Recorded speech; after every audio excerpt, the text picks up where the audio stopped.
Buenos días, mi nombre es Mauricio Paiva y junto a mi compañera Jamie López, el día de hoy vamos a exponer sobre el artículo que nos tocó, el cual toca como tema la identificación de fauna atropellada mediante códigos de barra de ADN, un estudio el cual se hizo en la Mata Atlántica de Brasil. Introducción. El artículo aborda un problema crítico en la conversación de la biodiversidad, la moralidad por atropellamiento de fauna silvestre en carretera. Este fenómeno contribuye significativamente a la pérdida de la biodiversidad, especialmente en áreas protegidas como las reservas naturales de la costa atlántica en Brasil. Los métodos tradicionales de la identificación de especies basados en características morfológicas son limitados cuando los animales están desfigurados. En este contexto, el explora el uso de códigos de barras de ADN como una herramienta para identificar especies atropelladas, proporcionando datos valiosos para la ecología de carretera y la conservación de esta. Metodología y materiales. El estudio fue realizado entre 2011 y 2014 en un tramo de 25 kilómetros de carretera. La carretera lleva como nombre PR-101 y esta atraviesa las reservas biológicas de Sobretama y Vale, los cuales se encuentran en Espíritu Santo, Brasil. Se recolectaron 222 muestras de tejidos de vertebrados atropellados y estos se analizaron mediante las siguientes etapas. La primera etapa fue la recolección de las muestras, en el cual se tomaron tejidos, ya sea piel o músculo, de los animales atropellados y estos se preservaron en alcohol al 70% y fueron almacenados a una temperatura de 4 grados Celsius. Lo segundo fue que hicieron un análisis molecular. Hicieron una extracción de ADN con ayuda del kit NucleoSpin y SUET, y luego de esto amplificaron el gel mitocondrial COI mediante PCR utilizando primers específicos.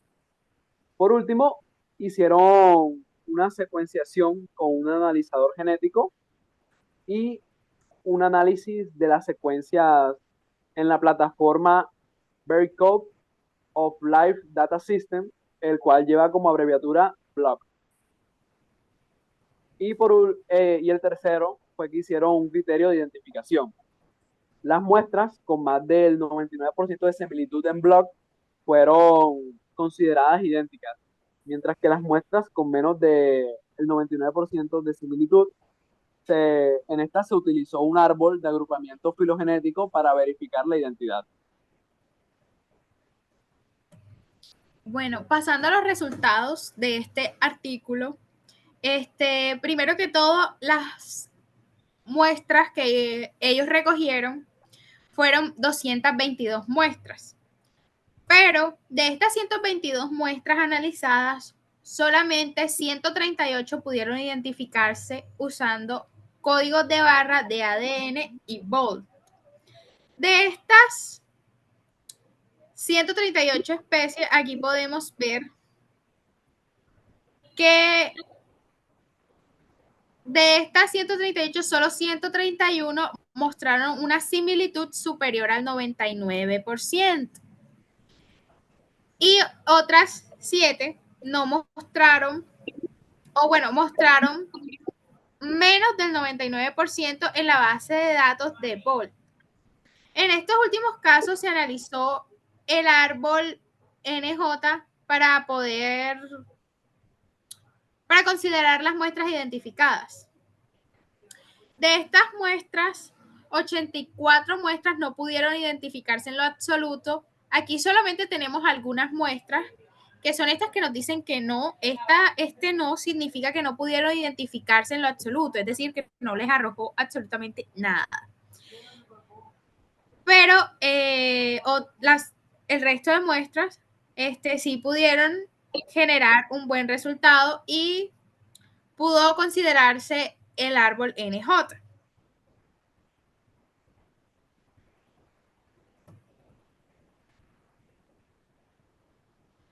Bueno, aquí podemos ver que con respecto a una clasificación, aquí la vemos, una clasificación previa de los grupos taxonómicos, esta tabla nos muestra,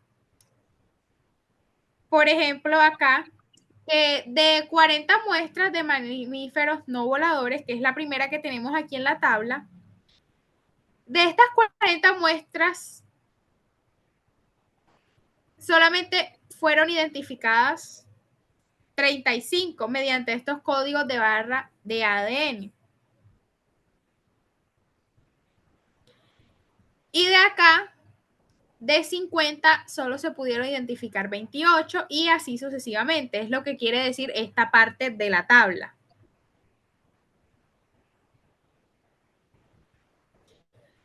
De los 138, bueno, de las 138 muestras identificadas en este estudio, solamente pudieron identificar la especie de 62 de estas 138 muestras. ¿Qué quiero decir con esto? Que de estas 138 solamente pudieron saber específicamente a qué grupo taxonómico pertenece y el nombre científico de la especie. El resto de estas 62 pudieron identificar el grupo taxonómico, pero no la especie en específico al que pertenece. Por ejemplo, acá podemos ver el código de barra que se le asignó a las especies de los grupos taxonómicos respectivamente. Estas secuencias son consideradas ambiguas. De estas secuencias, solamente 8 muestras pudieron reportar más del 99% en la base de datos de Bolt de similitud con una o más especies. Aquí las tenemos, aquí hay específicamente 8 que fueron las que se pudieron conocer de este grupo en específico, que son las aves. Acá en esta otra tabla, esta nos muestra el porcentaje general de las especies que fueron identificadas al cual grupo taxonómico pertenecen y las especies que fueron identificadas, el grupo taxonómico y el nombre científico. Aquí las que vemos en gris oscuro son las especies que pudieron identificar el grupo taxonómico y estas, que es más clarito, el gris más clarito, fueron las que se pudieron identificar el grupo taxonómico y la especie a la que pertenece, o sea, el nombre científico de la especie como tal. Y acá tenemos un combinado que fue el resto de las 62 muestras que se pudieron captar, fue a las que solamente se les conoció el grupo taxonómico al que pertenecen. Acá tenemos una muestra, bueno, una tabla que nos muestra específicamente las especies, las secuencias ambiguas, perdón. Aquí en estas secuencias ambiguas lo que nos muestran son las el código de barras que se pudo ampliar, o sea, el código de barras que se les dio a cada especie a la cual se le pudo ampliar la muestra de ADN y se pudo identificar el grupo taxonómico y el nombre de la especie. Acá en la amplificación del ADN. En esta, que podemos ver aquí que dice foto, es la de la base de datos registrada en Bolt. Y esta que es combinada fue del árbol NJ.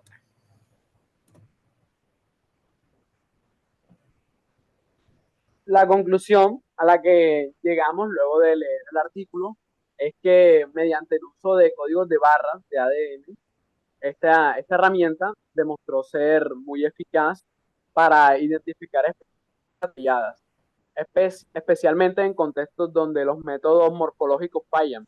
Sin embargo, el éxito depende de la disponibilidad de secuencias de referencia, o sea, algo con lo que lo podamos comparar, destacando la necesidad de ampliar la base de datos de Bolt. Eh, este estudio no solo mejora nuestra comprensión de los impactos de las carreteras sobre la biodiversidad, sino que también proporciona información esencial para implementar medidas preventivas y conservar especies en peligro, las cuales se encuentran en estas regiones, regiones como esta o parecidas.